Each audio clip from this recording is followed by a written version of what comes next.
Hi, I'm Ursula Silling. I've been working most of my life in the airline and aviation industry in senior commercial roles, and I've recently joined Branchspace, an innovative digital customer experience company. And I'm very happy to be here with Carl Michel, who has a huge amount of experience both with airlines, aviation, all kinds of innovative startups, cruise as one of the latest. We want to talk a little bit about where are we now post-pandemic with the aviation and travel industry, and where is it going? Maybe we start as a good practice with the customer. Indeed, yes. I think it's been a phenomenally exciting time. Obviously scary for some businesses because they've had to take on a lot of debt and have wondered if they can even survive. But it's good news for the people who have survived because they're obviously in a position now to benefit from the consumer coming back. Travel will return, but what's interesting is just how those behaviours may have changed because of a 2-year hiatus in travel. And I think a number of things are obviously spring to mind. First of all, I think the biggest problem is loyalty has broken down effectively. We've lost 2 years of regular repeat purchasing. So suddenly people have to get back into the habit of deciding why were they loyal to an existing partner? What has that company done for them? And the company has to figure out how to re-engage them, and get them quickly back onto understanding what their needs are now, which may be different to what they were 2 years ago, and how to keep them interested and involved. And I think that's a huge challenge for some companies. We've just simply lost that habit of repeat purchase that we had almost sort of monotonically and repeatedly. And the other thing that's changed a lot is I think environmental concerns have come right up the agenda. And I think it's a big challenge for businesses to know, is there a willingness to pay? Is there a willingness to change behaviour for some of these sustainability questions? And I think the jury's still quite out on that. It's early days. I think there is some willingness to do very minor changes, like straws become plastic to paper straws isn't a big deal. But will the people really want to pay a lot more for sourcing local foods, for instance, or having everything that is recycled rather than one-way packaging? Those sorts of things are quite difficult. And then the things they don't even conceive. So aviation fuel is a big question. The type of fuel that airlines use, will people willingly pay more for that? And I think price preparedness is still quite low on that. So I think airlines and travel companies have to be careful to be making progress, but not to be rushing too far ahead. I mean, what do you think, Ursula? Yeah, I think it's probably also the question, will they simply feel guilty to fly? And so they will actually rather travel more locally and will avoid also potentially medium haul, long haul traffic more, because they simply, even the uncertainty, the experience of I might not be able to come back if anything else happens. So until feeling more secure. But I think this guilt question, if the industry doesn't manage to actually give very clear indications that they are moving to net zero, which the agreement is there, by 2050, at the moment, actually emissions keep rising. So even the starting level is already increasing, and it's getting more difficult. So I think it needs to be very strong signals to show where we are going. Whilst there are lots of initiatives, including Zero Avia with hydrogen, fueling and hydrogen energy and so on. The other thing is, indeed, the pie is probably smaller, at least for some time.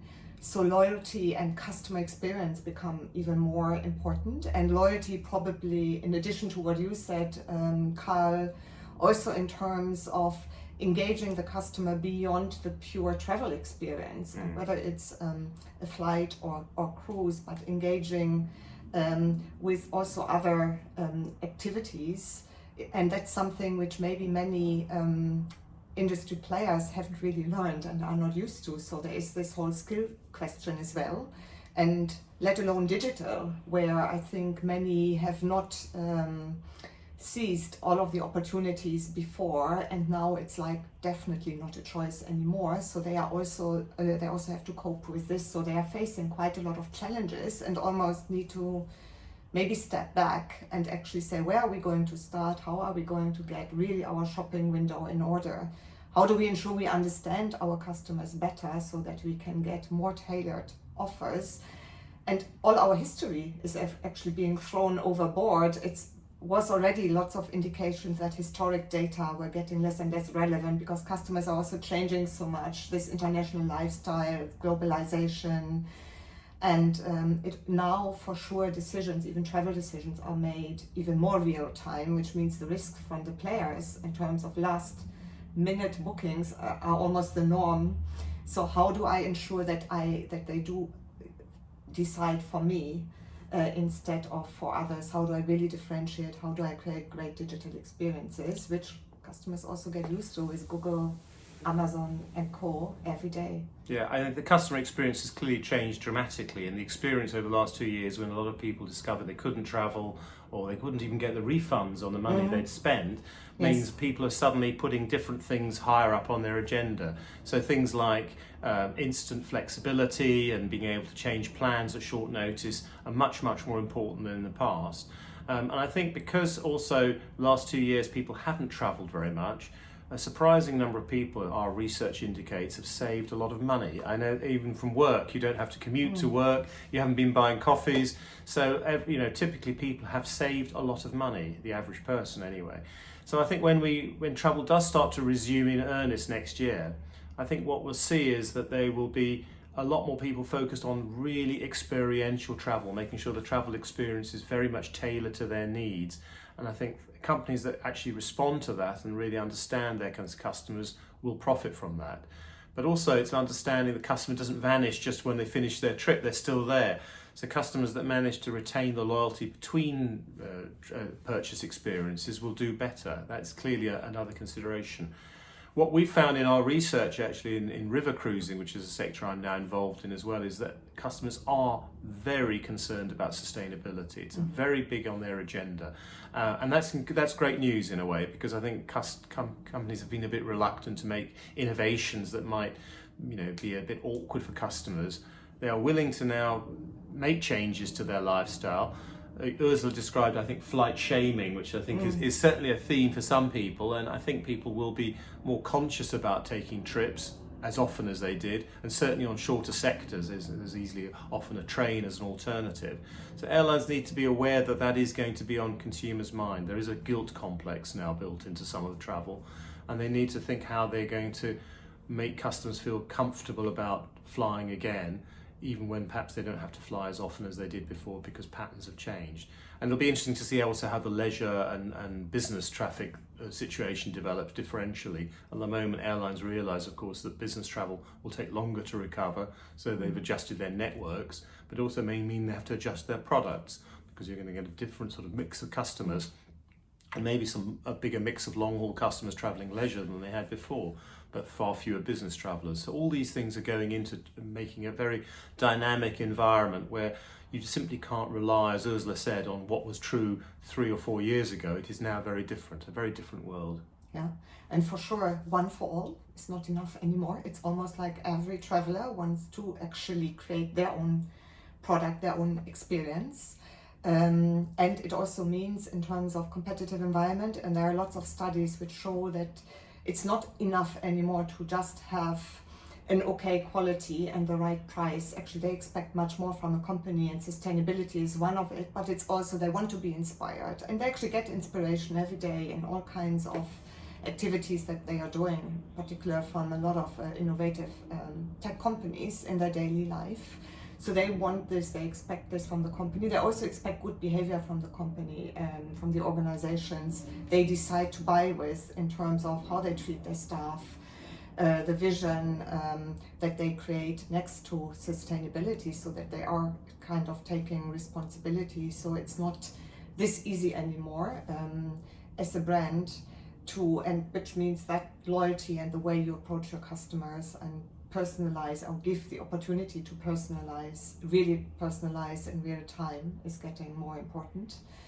There are lots of cost challenges for sure. In particular, there were already cost challenges before. So should sustainability taxes and so on come up, which is probably the only way, even a kind of bonus-malus system, that those ones who really seriously take initiatives and don't just talk about them will be will actually be seeing also the benefits from this, whilst others are incentivized and need to change.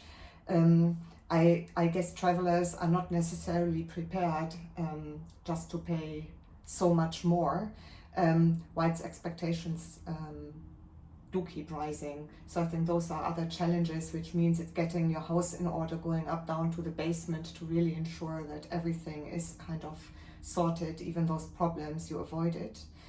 And of course it means a lot of question marks as well. How do I get my staff up to speed? Well, even the question of how you get staff actually is the biggest challenge. A lot of travel businesses are struggling now because it's suddenly not as easy to recruit people and to retain them. So I think a lot of businesses are going to really completely re-engineer the whole people management systems and create an environment which is actually fun to work in. So a lot of professions where previously, whether it's hotels or even airlines, are struggling actually to get the right people. And I think picking up on what Ursula said, the customer is now harder than ever to read. The need to personalise offers, really personalise, rather than apply very broad segmentation, is greater than before. And in that sense, CRM is still in sort of infant shoes. We still haven't made enough progress on really understanding customer motivations and really tailoring very specific offers to customers. It's a long way to go on that, I think. And those companies that sort of really crack this will be winners in the future.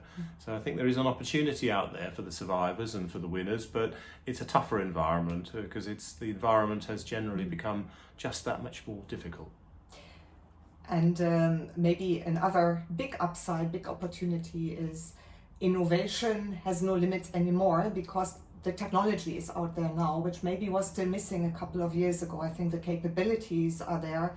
Also the capabilities to even source globally are there much more. Even your staff source globally, source staff and involve others kind of on a global basis to really be innovative. But it's about managing this very clearly with a clear vision, and also showing the proof points and being there at the key moments of truth from the customer and staff perspective. Yeah, okay. Well, great.